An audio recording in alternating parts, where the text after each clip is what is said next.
her bir insan için onun milli mensubiyyəti onun gurur mənbəyidir. Mən həmişə fəxr etmişəm. Bugün də fəxr edirəm ki, mən Azərbaycanlıyam. Keçdi aylar, keçdi illər, ürəklərdə qalacaqsa, ağzını açıb yaşayacaq Azərbaycan.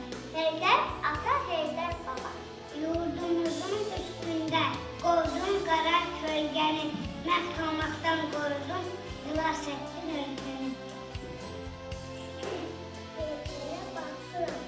Heykələ baxıram, rəhbər həyalıda, çiçəklərin ölkəmiz ondan yadigar qalır. Əlindən gələni xalqını etdi, al günə çıxarıb dünyadan getdi. Qoymadı desinlər, yolumuz bitti, ulub sərkərdə uludur. Geziklər, İlhan kimi ölmadı, dünya heyrandır, onun şöhrəti adı. İlin cəddəlini, topladan sənədir, səmədə dönür, geridən zəbədə. Yurdumuzun ölçədən, qurdun ölçədən, olmazdan, qurdun ölçədən.